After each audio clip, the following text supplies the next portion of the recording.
Mendengar kabar Putin kembali mencekik Eropa dengan mematikan gas Nord Stream 1 dengan alasan klasik, seperti pada bulan Juli kemarin yaitu perbaikan dan pemeliharaan, maka Eropa Barat panik. Gas Rusia yang digunakan negara Eropa Barat sejumlah 55%-nya yang terbanyak adalah untuk pembangkit listrik. Maka bayangan musim dingin yang ekstrim bakal terjadi, mengingatkan anomali alam yang luar biasa aneh, di mana saat ini musim panasnya kelewat panas sehingga banyak di Eropa korban heat stroke, dan sebentar lagi masuk musim dingin yang diperkirakan akan sangat dingin. Penghangat ruangan di musim dingin akan berkurang 50%-nya dan akan membuat Eropa Barat kedinginan. Rakyat Eropa Barat pasti marah pada pemerintahnya, dan itulah yang diharapkan oleh Putin. Eropa Barat dan NATO berhenti membantu Ukraina dan membuka sanksi ekonomi mereka.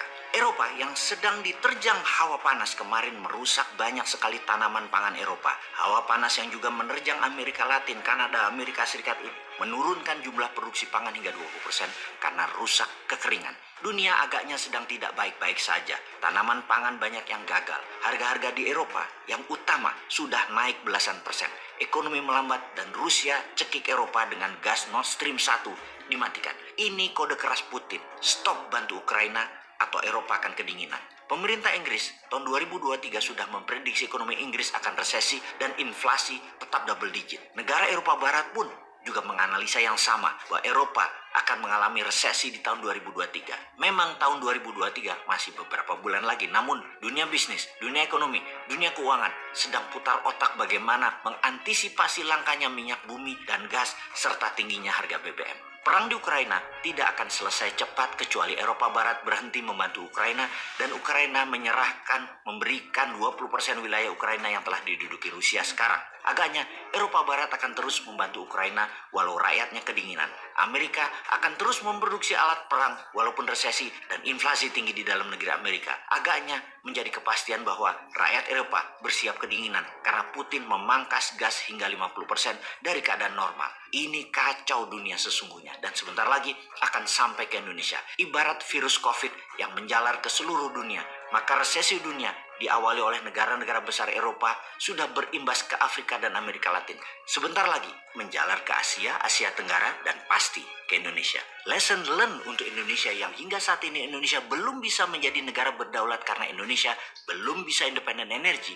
Indonesia belum ada produk yang didominasi untuk tingkat dunia dan daya beli masyarakat yang terus turun adalah belum menunjukkan strategi berekonomi akan antisipasi resesi Indonesia yang pasti akan sampai ke Indonesia itu ada. Kalau hanya menaikkan suku bunga agar menarik uang beredar atau ditambah tidak memberikan kredit agar uang beredar terjaga dan inflasi rendah, suatu hari akan kena batas bawahnya, yaitu tidak ada uang beredar produktif dan sangat tidak konsumtif. Kapan hal ini terjadi? Kalau dari perhitungan sederhana, di tahun 2023 akhir alias 1 tahun dari sekarang. Jadi bisa dimengerti mengapa pilihan utamanya adalah dengan memperpanjang masa jabatan atau 3 periode akan dilaksanakan. Karena tidak ada uang untuk biaya kampanye.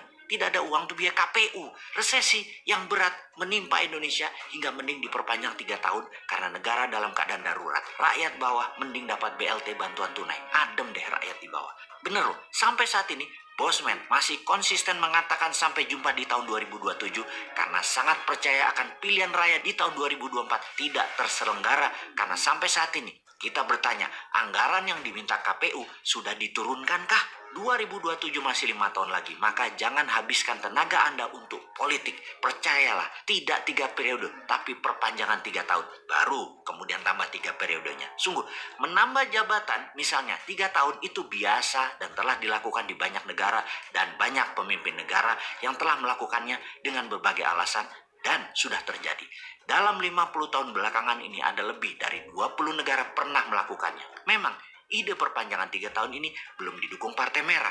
Dianggap masih wacana, tapi sudah ada di mana-mana penggeraknya. Projo dan mereka-mereka di belakang gerakan perpanjangan ini dari desa ke desa sudah lama membangun wacana, membangun narasi sambil menunggu momentum. Partai Merah saat ini paling pede akan calonnya dan kekuatan 20% lebih elektabilitas keterpilihan partainya dari lembaga survei membuat wacana 3 periode dan 3 tahun perpanjangan masih ditentang keras oleh Partai Merah. Namun, sisi pendukung pejabat saat ini juga pede pasti akan dapat dukungan KIB, Golkar, PAN, dan P3. Tinggal digabung Gerindra dan PKB dapat kekuatan cukup besar Dengan porsi PDP sendirian, di partai ketiga, Nasdem, Demokrat, PKS bakal satu gerbong. Kalau seperti ini formasinya, jangan-jangan mending PDP gabung ke KIB dengan Gerindra PKB.